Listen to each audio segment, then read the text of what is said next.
Hey, so I thought I'd take a little bit of time to show you what I use for my tools that I take to the junkyard, recycling center, salvage yard, whatever you want to call it. Thought I'd show you a little bit of the tools that I use.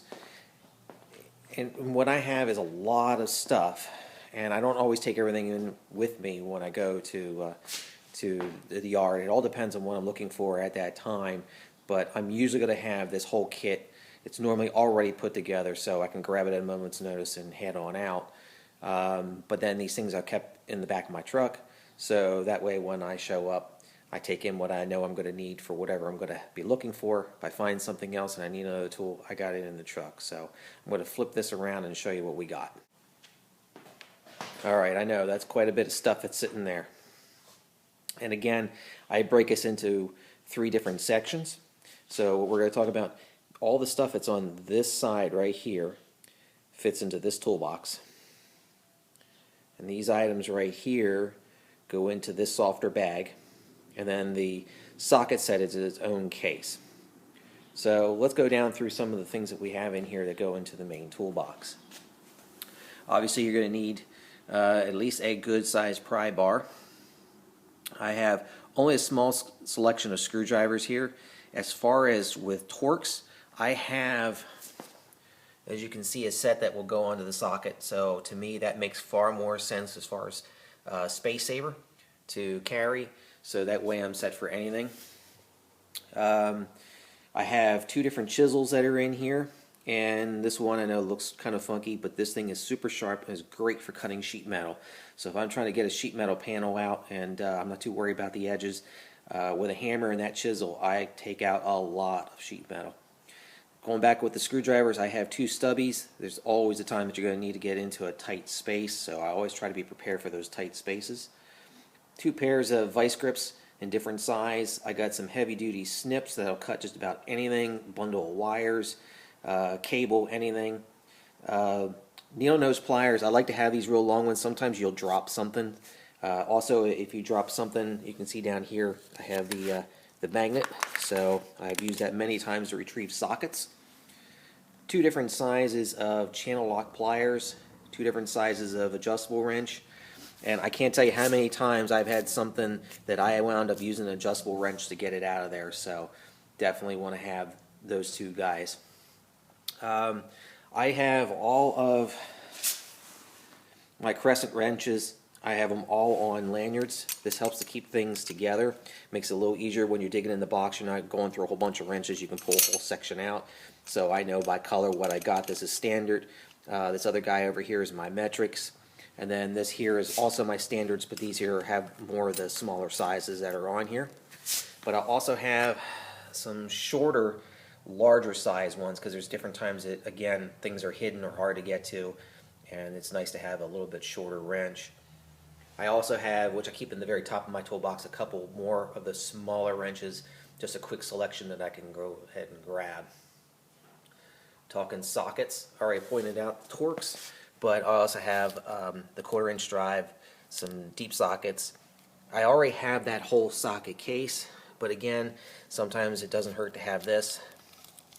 Keep a stubby. Again, I can't tell you how many times I've tried to reach up in behind a bumper or something and there wasn't much room, and having that stubby really helped out. Same way with having this little guy. This is great when you're connecting it with these Torx. Works out very good for that. Couple impact type of sockets that I use with my breaker bars, so that tends to work out pretty well. Again, more selection of our 1/2-inch drive with a universal.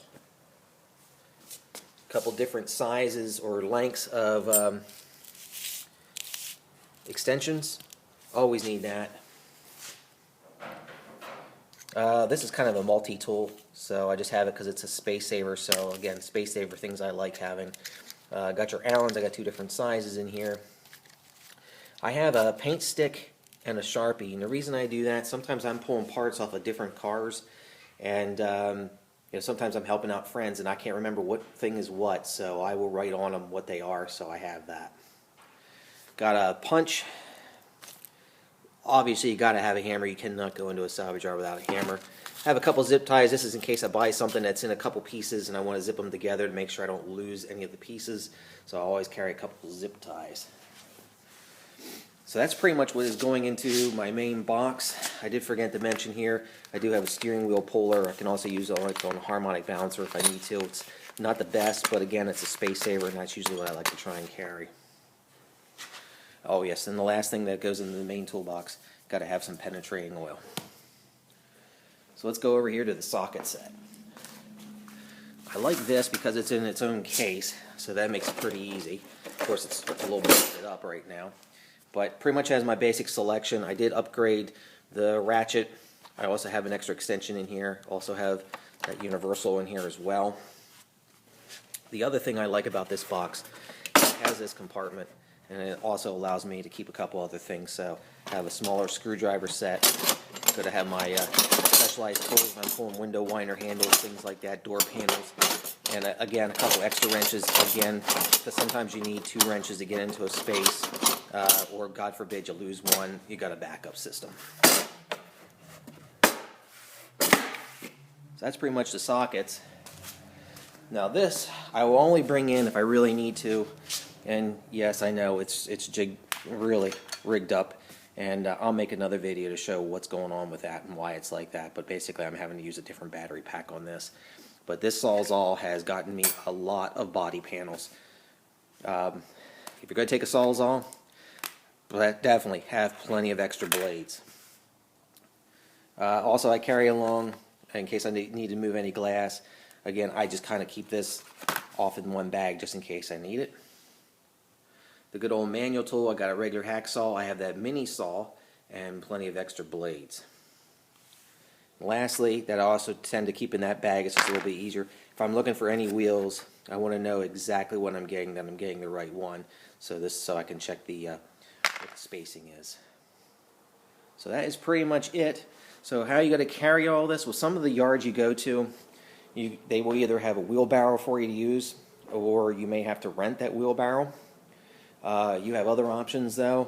You can do a heavy-duty hand truck and strap things down, or what I really prefer is taking the good old heavy-duty garden wagon. And I have taken full rear ends, seats, rims, everything.